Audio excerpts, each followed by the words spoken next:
Good day, everyone, and welcome to the morning sitting.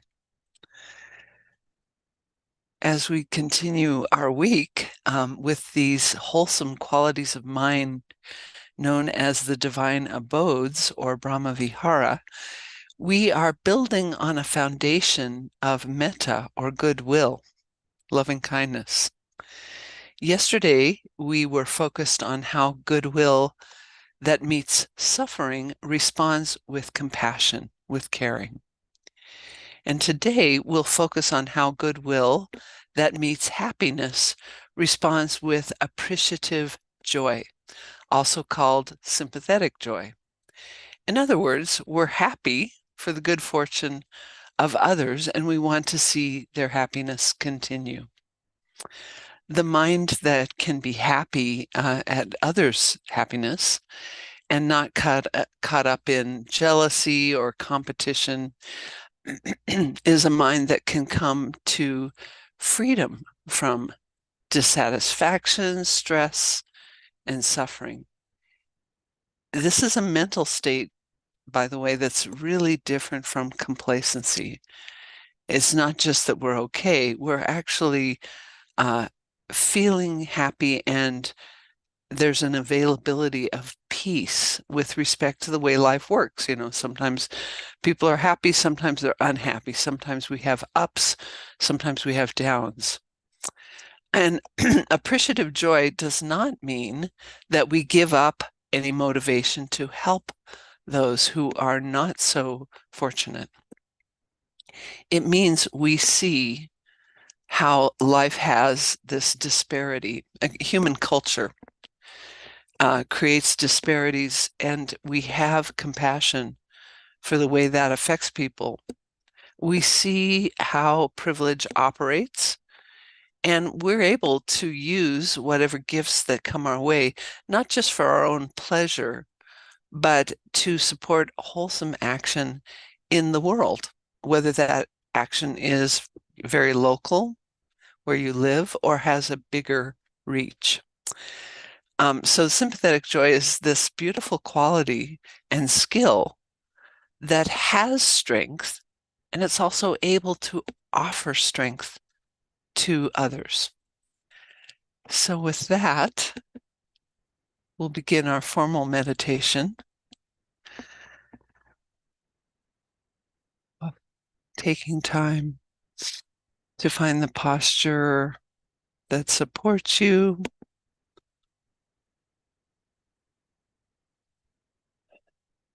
Perhaps to take some longer, deeper breaths and release any obvious tension or anything extra.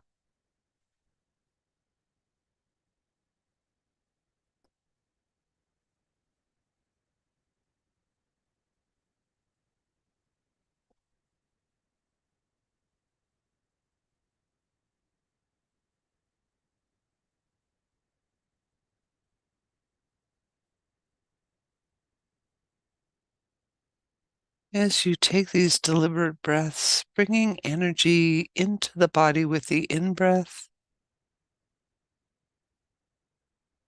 and releasing with the out-breath.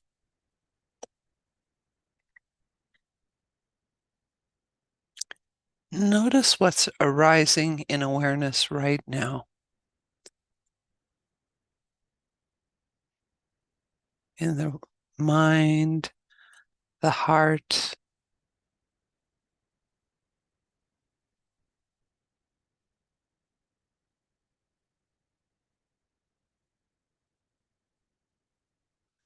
what's arising in the body.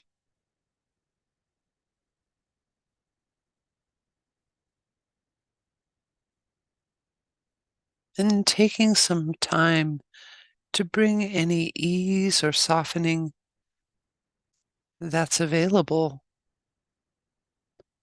to any area of preoccupation, any area of difficulty.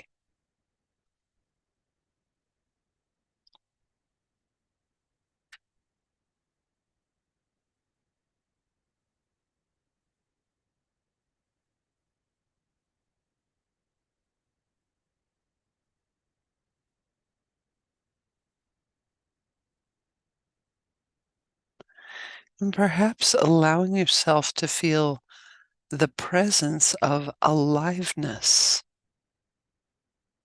vitality, energy in the body.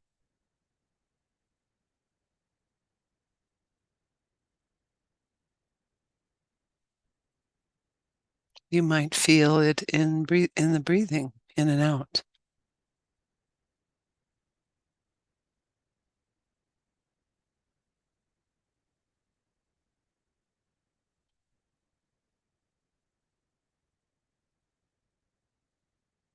Or in the warmth and coolness of different areas of the body.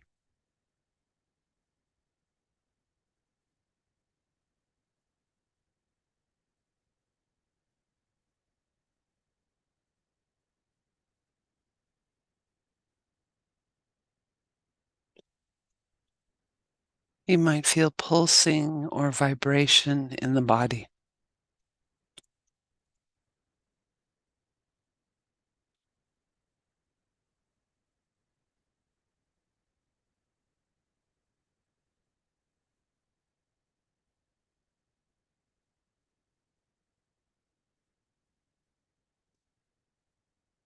Noticing any good feelings in any area of the body, the heart center.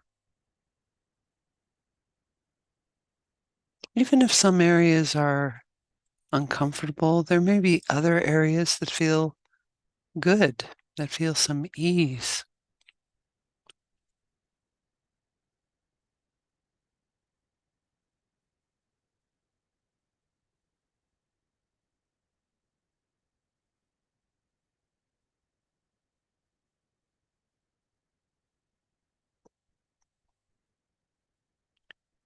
Perhaps sending yourself the silent wish, may the vitality of this body continue.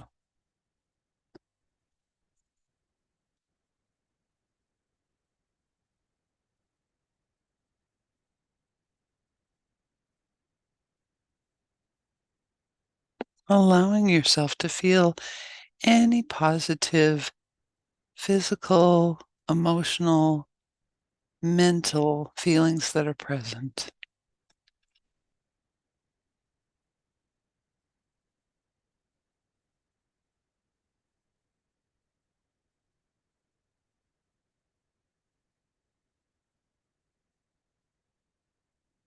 And noticing states of heart and mind that accompany various sensations in the body.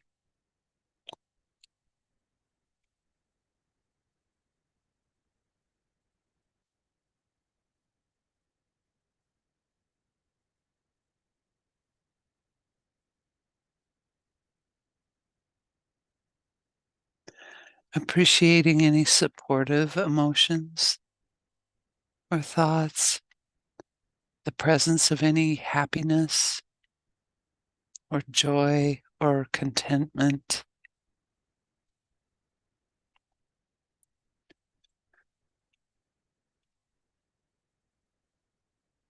Appreciating all that arises, whether difficult or joyful. It's all information that awareness is allowing us to see as it arises, as it stays for a while, as it passes.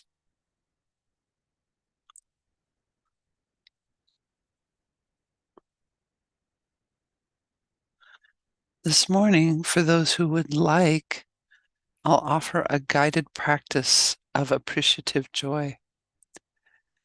You can feel free to participate, or if this does not fit where your practice is this morning, letting the sound of my voice fade into the background and continuing with what you need in your practice. Today we can experiment with feeling appreciative joy for a good friend or someone for whom some aspect of life is going well right now.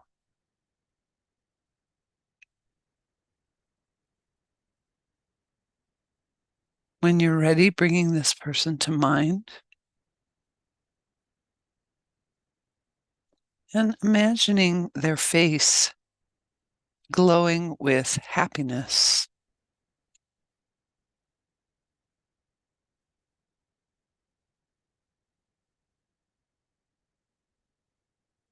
And seeing them on the receiving end of good fortune.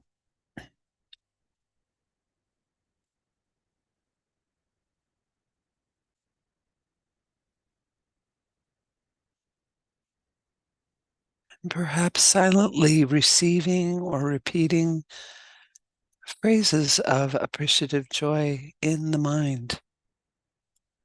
I'll offer some, and you may have some that spontaneously occur to you as well.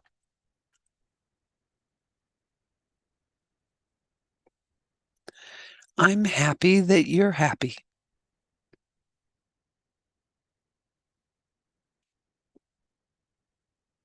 I take joy in your good fortune.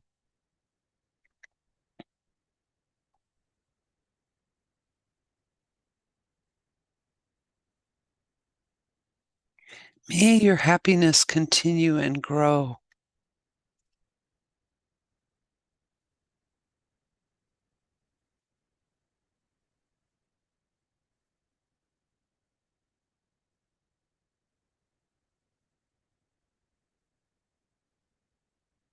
May you grow in happiness, peace, and freedom.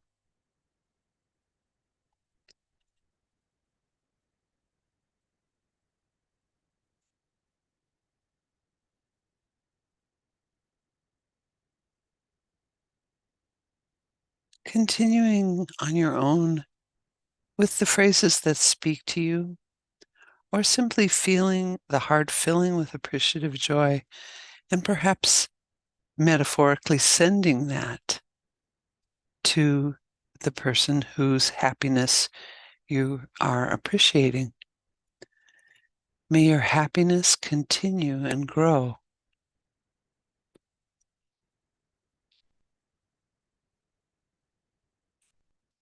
May you grow in happiness, peace, and freedom.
So, mudita is the Pali word for appreciative joy, and it's sometimes translated as empathetic joy or sympathetic joy.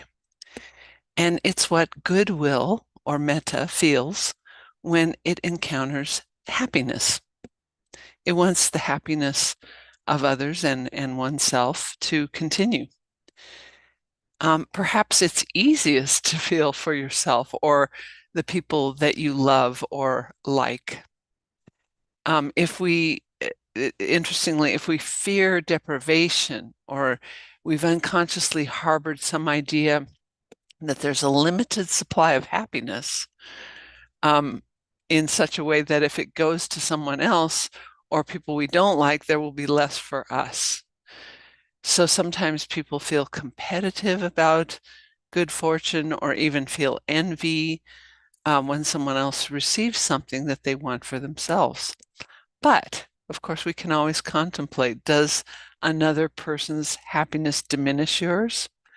What ideas or attitudes might underlie that? What experiences might be behind that? At another time when you are happy, how would it be for you to know that others resented you or begrudged your happiness? It'd be pretty uncomfortable, yeah? So there's no need to judge ourselves or others in this practice. We can take into account that we ourselves and people who have some wisdom have at some time or other behaved unskillfully, and that people have been harmed by that. Also, that people who have harmed others, including any time we may have done some harm, at other times have been good to someone else. So a lot of this is about separating unskillful behavior from the person themselves and realizing how big a role conditioning plays in unskillful behavior. And that can help us realize that appreciative joy for someone else's happiness really gets to the root of their potential as a human being. We can think about them as an innocent baby to whom events then happened. So sending wishes for continued happiness to their inner potential in a way, to grow into a skillful, kind person, and sending that to ourselves as well. That person or this person with this potential, sending that person the appreciative joy, just as we would want to receive sympathetic joy when things go well for ourselves, despite the fact that we're imperfect.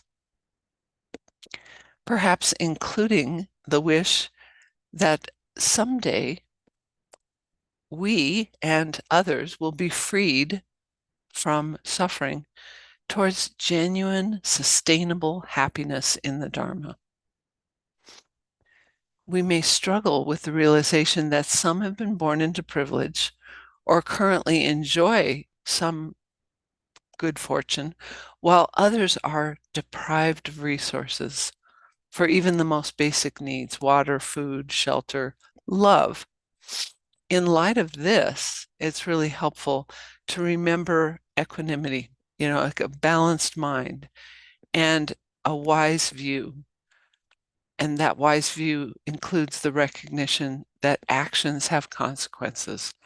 All human actions have consequences.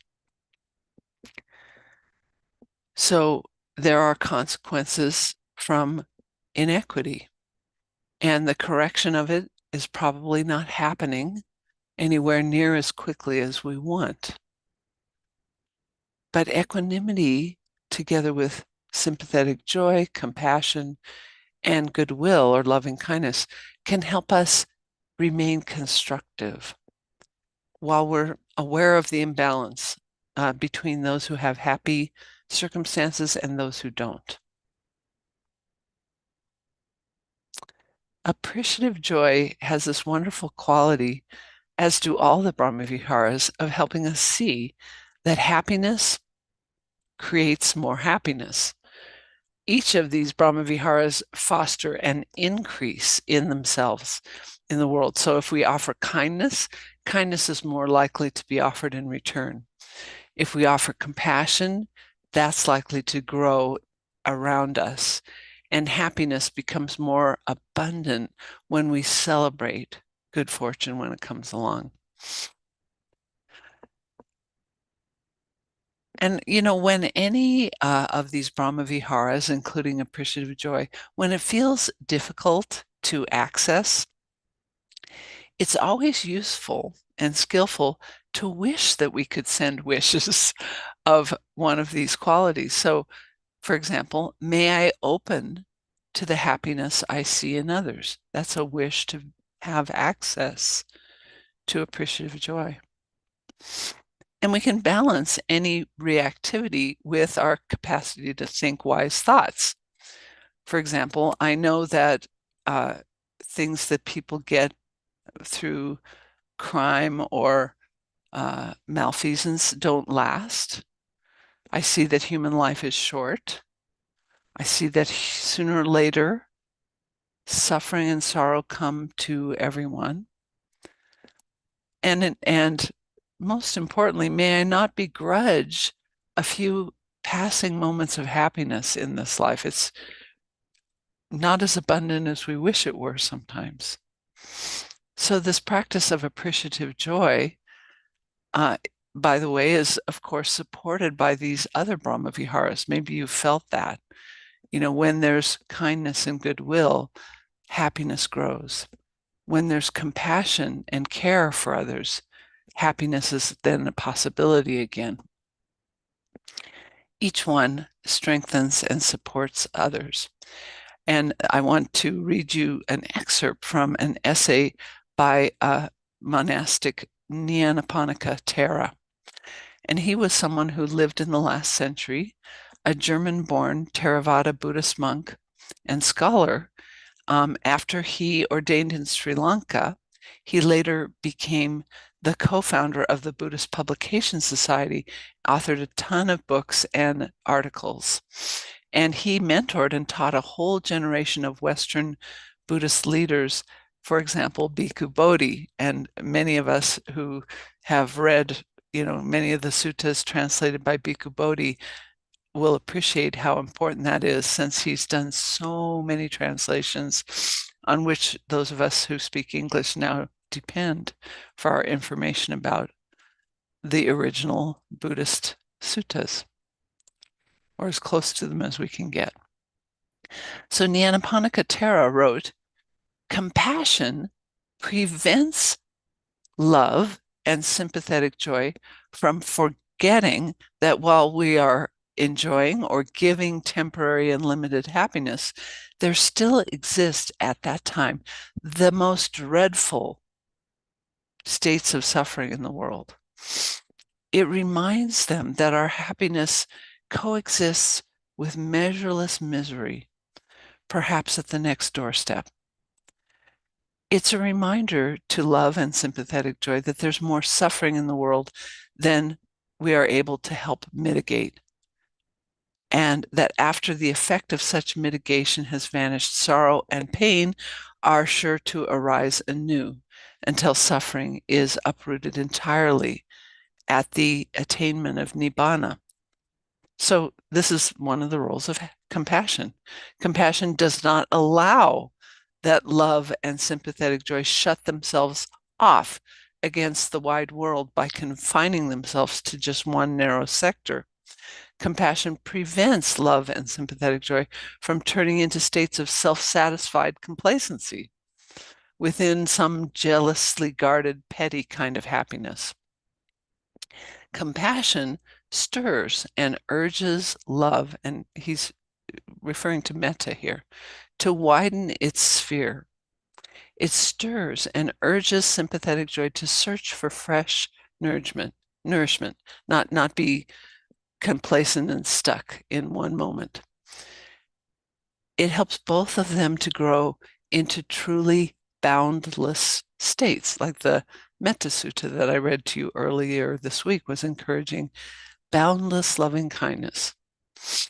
Sympathetic joy holds compassion back from being overwhelmed at the sight of the world's suffering, from being absorbed by it to the exclusion of everything else. It keeps us from falling into grief, constant grief. Sympathetic joy relieves tension of mind, soothes the painful burning of the compassionate heart. It keeps compassion away from melancholic brooding without purpose, from a futile sentimentality that merely weakens and consumes the strength of mind and heart. Sympathetic joy develops compassion into active sympathy. Sympathetic joy gives to equanimity the mild serenity that softens its stern appearance. It is the divine smile on the face of the Buddha, a smile that persists in spite of his deep knowledge of the world's suffering, a smile that gives solace and hope, fearlessness and confidence. Wide open are the doors to deliverance, it says. So that's what Nyanaponika Thera reminded us of, and that is how these qualities balance one another.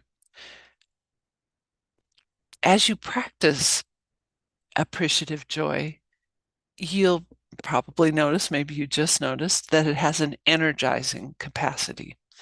It can lighten our hearts, and that's skillful to keep in mind when you find your heart sinking into sadness at the suffering in the world, grief. Sympathetic joy benefits tremendously from continual grounding in mindfulness. And that's the way that it won't kind of veer into giddiness or kind of over excitation, which isn't really the aim of this practice. It can be a calm kind of appreciation or joy, and it doesn't need excitement to flourish. So I hope for those of you who are enjoying these practices that you perhaps use today to touch into appreciative joy, noticing happiness around you, noticing happiness inside you, and being able to take a few moments to feel that and enjoy that. It's been wonderful sharing this with you this morning, and I wish you a very joyful day. See you tomorrow morning.